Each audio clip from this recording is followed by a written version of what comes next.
दुनिया भर में सैकड़ों धर्म हैं। हर धर्म के पास ईश्वर की दी हुई किताबें हैं और उन किताबों में हजारों कहानियां ठूसी हुई हैं। इनमें से ज्यादातर कहानियां झूठ के धरातल पर बनाई गई हैं, जिनमें ईश्वर, फरिश्ते और अवतारों की लीलाएं हैं, तो कुछ कहानियां पुराने समय के राजघरानों से जुड़ी हैं। धर्म की इन कहानियों का असली मकसद धार्मिक गिरोहों द्वारा लोगों का मानसिक परिवर्तन करना था, जिससे आम जनता हमेशा गुलाम बनी रहे और ये तमाम धार्मिक गिरोह राज सत्ता के साथ मिलकर जनता का आसानी से शोषण करते रहे। आज के वीडियो में मैं धार्मिक कहानियों के कुछ ऐसे राज खोलूंगा जिसे जानकर आप हैरान हो जाएंगे। इस कड़ी में सबसे पहले बात करते हैं खुदा के एक महान नबी की, जिनका जिक्र अल्लाह की किताब कुरान में है। इस्लाम, यहूदियत और ईसाइयत की कहानियों के अनुसार खुदा ने आदम को बनाया, उसके 2 बेटे हुए, उन दोनों के कई संतानें हुई। इस तरह दुनिया में इंसानों की जमात बढ़ती चली गई। फिर इन जमातों में सैकड़ों कबीले बने। आगे चलकर कुछ कबीले खुदा के विरुद्ध काम करने लगे, तो खुदा ने उन लोगों के बीच नबियों को भेजा। इंसानों को सुधारने के लिए भेजे गए इन नबियों में कमाल की खूबियां थी। वे लोगों को खुदा का सही मार्ग बताते, लेकिन उनमें से ज्यादातर नबियों की कोई सुनता ही नहीं। उन्हें पीटा गया, खदेड़ा गया और कई नबियों को तो मार डाला गया। ये है खुदा का करिश्मा। जो अपने नबियों को ही सुरक्षा नहीं दे पाया, वो आम आदमी की भला क्या मदद कर सकता है। खैर, सभी नबी ऐसे नहीं थे जिन्हें लोगों ने मार दिया हो। कुछ नबी तो कमाल के थे, जिन्होंने अपनी महानता सिद्ध करने के लिए लोगों की हत्याएं की। कुरान में कुछ ऐसे ही महान नबियों की सैकड़ों कहानियां मौजूद हैं, जिन्होंने बड़े बड़े कारनामे किए हैं। कुरान के सूरा अल कहफ में ऐसे ही एक महान नबी की दिलचस्प कहानी है, जिसे सुनकर आप भी हैरान हो जाएंगे। एक बार मूसा को भ्रम हो गया कि सृष्टि का सारा ज्ञान खुदा ने उन्हें ही दिया है। उनसे बड़ा ज्ञानी दुनिया में दूसरा कोई नहीं है। अपने इस वहम को पक्का करने के लिए उन्होंने खुदा से इस बात की चर्चा की। तब उनके रब ने उन्हें एक व्यक्ति से मिलने को कहा, जो किसी अनजान जगह पर रहता था। खुदा ने उन्हें बताया कि उस तक पहुंचने के लिए वो अपने साथ एक मछली को ले जाए। वो मछली जहाँ गायब हो जाएगी, वहीं वो व्यक्ति मिल जाएगा। साथ ही खुदा ने उनसे कहा कि उस व्यक्ति से मिलने के बाद उनका सारा भ्रम भी दूर हो जाएगा। मूसा ने वैसा ही किया। एक मछली को लेकर वो कई दिनों तक पहाड़ों, नदियों और घाटियों की भूल भुलैया में भटकते रहे। उन्हें कोई नहीं मिला। भूख से बेहाल मूसा ने सोचा, क्यों ना उस मछली को खाकर भूख मिटा लिया जाए। जब उन्होंने अपने झोले में मछली को ढूंढा तो वो गायब थी। इसका मतलब था कि वो उस महान नबी तक पहुंच चुके थे। सामने पहाड़ पर उन्हें वो चमत्कारी पुरुष भी मिल गया। उससे उन्होंने कहा, मुझे आपके पास खुदा ने भेजा है ताकि मैं आपके ज्ञान को जान सकूं। उस नबी का नाम था खिज्र। खिज्र ने उनसे कहा कि ठीक है, मैं तुम्हें कहीं ले चलूंगा, लेकिन ध्यान रखना कि मैं जो भी करूं आप कोई भी सवाल नहीं करेंगे। मूसा ने कहा ठीक है। तब वो आगे बढ़े और चलते चलते एक विशाल नदी तक पहुँचे। उसको पार करने के लिए वे एक नाव में बैठे। जब नौका बीच नदी में पहुंची तो खिज्र ने उसमें छेद कर दिया। ये देखकर मूसा को बड़ा गुस्सा आया। उन्होंने कहा, तुमने ये क्या किया? जिस नाविक ने तुम्हें अपनी नाव का सहारा दिया, तुमने उसी में छेद कर दिया। तब खिज्र ने मूसा को उसका वादा याद दिलाया। वो जो कुछ भी करे उसे कोई सवाल नहीं करना है। इस घटना पर खिज्र ने मूसा से बस इतना ही कहा कि मैंने नाविक पर एहसान किया है। वे आगे बढ़े। एक गांव के करीब पहुंचने पर उन्हें बहुत से बच्चे खेलते नजर आए। खिज्र ने उन बच्चों में से एक को अपने पास बुलाया और उसे एकांत में ले जाकर मूसा के सामने उस बच्चे का कत्ल कर दिया। इस वारदात को देखकर मूसा को बहुत गुस्सा आया। उन्होंने कहा कि तुमने इस बच्चे को क्यों मारा? तब खिज्र ने फिर से मूसा को उसका वादा याद दिलाया और कहा कि मैंने इस बच्चे की हत्या कर इसके घर वालों पर एहसान किया है। वे आगे बढ़े और एक गांव में पहुंचे। उस गांव के लोग मिलनसार नहीं थे। वहां उन दोनों को किसी ने भी नहीं पूछा। वे गांव में और आगे बढ़े ही थे कि उन्हें एक पुराने मकान की दीवार नजर आई, जो गिरने वाली थी। खिज्र ने मूसा को रुकने का हुक्म दिया और खुद उस दीवार की मरम्मत में लग गए। मरम्मत का काम जब पूरा हुआ तब मूसा ने उनसे फिर सवाल किया कि जिस गांव में हमें किसी ने पानी तक नहीं पूछा, वहां बेमतलब में तुम्हें किसी की दीवार ठीक करने की जरूरत क्या थी? तुम या तो पागल हो या तुम में बिल्कुल भी ज्ञान नहीं है। शायद मैं जिस आदमी को ढूंढ रहा था वो कोई और होगा जिसे खुदा ने अपना महान ज्ञान दिया है। वो तुम नहीं हो सकते। तब खिज्र ने उन्हें बारी बारी से तीनों घटनाओं के पीछे का कारण बताया।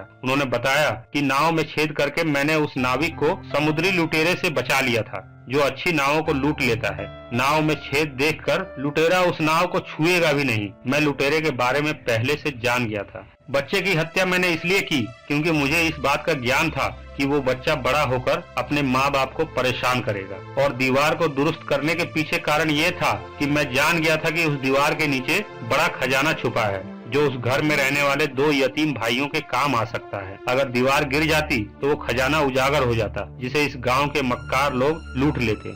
ये है खुदा के महान नबी और उनका महान ज्ञान। कुरान में दर्ज इस कहानी की पड़ताल जरूरी है।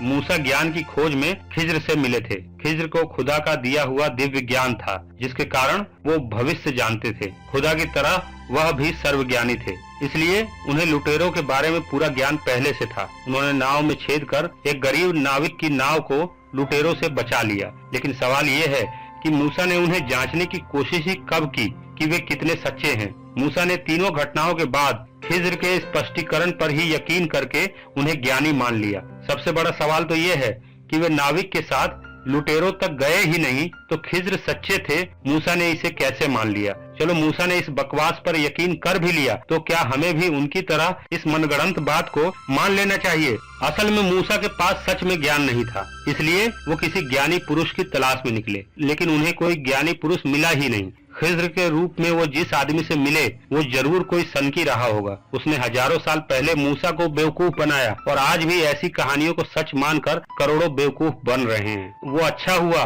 कि मूसा उस सनकी आदमी की बातों पर यकीन कर उसकी बातों को जांचने नहीं गए। अगर इन घटनाओं की सत्यता को जांचने के लिए मूसा खिज्र से कहते तो जाहिर है कि उनकी पोल खुल जाती, लेकिन मूसा ने उनकी सारी बातों को जांचे बिना ही उन्हें सर्वश्रेष्ठ ज्ञानी होने का प्रमाण पत्र दे दिया। एक बात मेरी समझ में नहीं आती कि जब खिज्र ने नाव में छेद किया था तब नाविक ने ऐसे महान ज्ञानी की आरती उतारे बिना उन्हें छोड़ कैसे दिया। अब बात करते हैं दूसरी घटना की, जिसमें खिज्र मियाँ एक मासूम बच्चे की हत्या कर देते हैं और इस जघन्य हत्या के पीछे घटिया दलील देते हैं कि वो बड़ा होकर अपने माँ बाप को दुखी करता, इसलिए उसकी हत्या जरूरी थी।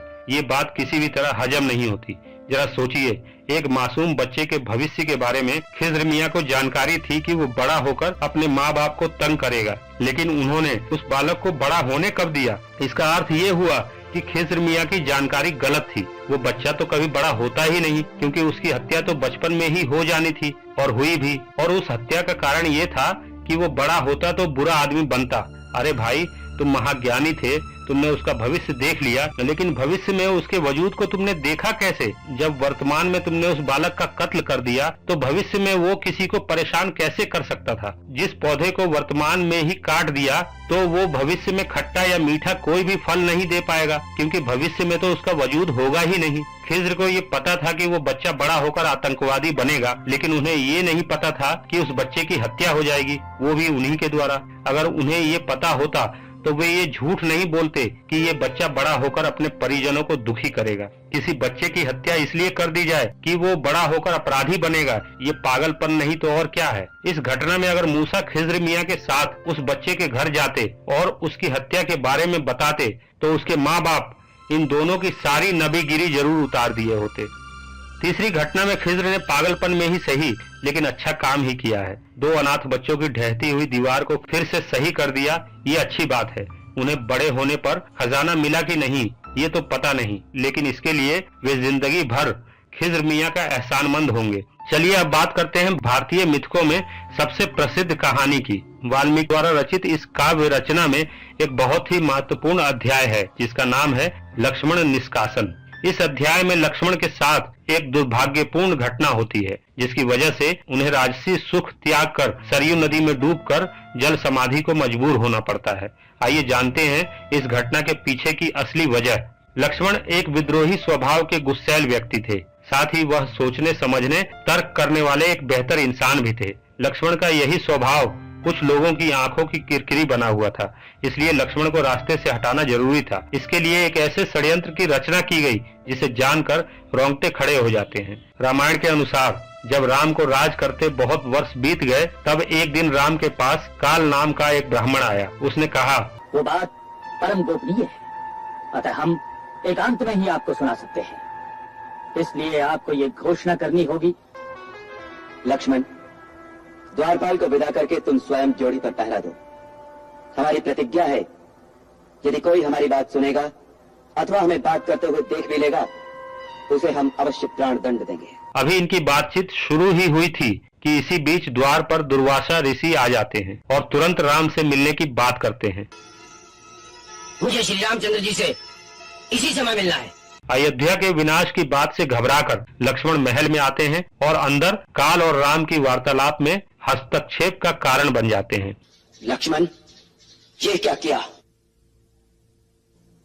महाराज, महर्षि दुर्वासा अपने श्राप से अयोध्या को भस्म करना चाहते थे। महर्षि दुर्वासा को आदर सहित अंदर ले आओ। ऐसी विचित्र स्थिति में फंसे राम दुर्वासा को अंदर बुलाते हैं और उनके इस क्रोधित होने का कारण पूछते हैं। दुर्वासा कहते हैं, श्री राम, मैं आपके यहाँ का स्वादिष्ट भोजन खाने आया था। दुर्वासा और काल के जाने के बाद श्री राम वशिष्ठ ऋषि से सलाह लेते हैं कि ऐसी विकट परिस्थिति में वे क्या करें। एक तरफ काल से किया हुआ वादा था तो दूसरी ओर उनके सगे भाई लक्ष्मण थे जिन्हें वे जान से ज्यादा प्यार करते थे। ऐसे धर्म संकट में फंसे राम को वशिष्ठ ऋषि लक्ष्मण के निष्कासन का फार्मूला बताते हैं। वचन देकर रघुकुल वाले उससे फिरा नहीं करते। गुरुदेव, आज्ञा हो तो मैं एक प्रार्थना करूं? अवश्य। श्रीमान अथवा साधु पुरुष का त्याग कर देना भी उसे प्राण दंड देने के ही समान है। और आखिरकार उन्हें महल से निष्कासित होना पड़ता है। षड्यंत्र के शिकार लक्ष्मण अंततः जल समाधि को मजबूर होते हैं। अब इस पूरे घटनाक्रम पर गौर कीजिए। यहाँ सोचने वाली बात यह है कि इतनी ही गोपनीय कोई बात थी तो कमरा अंदर से भी बंद किया जा सकता था, या इतनी गंभीर बात कहीं एकांत में हो सकती थी। इतने बड़े महल में अनेकों एकांत कक्ष तो होंगे ही, फिर द्वारपाल की जगह लक्ष्मण को ही क्यों खड़ा किया गया? दुर्वासा कुछ समय अपने भूख पर काबू क्यों नहीं रख सकते थे? दुर्वासा के लिए अपना पेट भरना रामराज से ज्यादा प्रिय क्यों था? दुर्वासा को दरबार का स्वादिष्ट भोजन ही करना था तो ये बात वो लक्ष्मण से भी कह सकते थे। काल ने हस्तक्षेप करने वाले को मारने का ही वचन क्यों लिया? वार्तालाप के बीच में कोई आ जाएगा, क्या काल और श्री राम को ये पता नहीं था? अब जानते हैं कि काल की वो गुप्त बात क्या थी जिसकी वजह से उन्हें बीच में आने वाले को मारने का वचन देना पड़ा। स्वर्गारोहण की इस बात के लिए इतना बवाल हुआ, बाद में ये बात पूरी अयोध्या को पता भी चल गई, तो इसकी गोपनीयता का क्या अर्थ रह गया जिसकी वजह से लक्ष्मण को निष्कासित होना पड़ा? लक्ष्मण की क्या गलती थी? कहीं ऐसा तो नहीं इस पूरे घटनाक्रम में किसी का षड्यंत्र काम कर रहा हो? खैर, सच्चाई चाहे जो भी हो, इतना तो तय है कि हम श्रद्धा के चश्मे को उतारकर अगर धार्मिक कहानियों का पोस्टमार्टम करेंगे तो वहाँ सिर्फ और सिर्फ षड्यंत्र ही नजर आएगा। धर्म के भ्रमजाल में इंसानियत को फंसाकर उसका शोषण करते रहना ही धर्म के काल्पनिक सिद्धांतों और कहानियों को बनाने का असली मकसद था। इसलिए दुनिया भर के तमाम धर्मों ने तर्क और बुद्धिवाद को कभी स्वीकार ही नहीं किया, बल्कि जागरूक और तर्कशील लोगों का सभी धर्मों ने हमेशा विरोध ही किया है। अगर आप मेरे विचारों से सहमति रखते हैं तो मुझे इस नंबर पर आर्थिक सहयोग भेज सकते हैं। मुझे आपके सपोर्ट की जरूरत है। इंसानियत जिंदाबाद।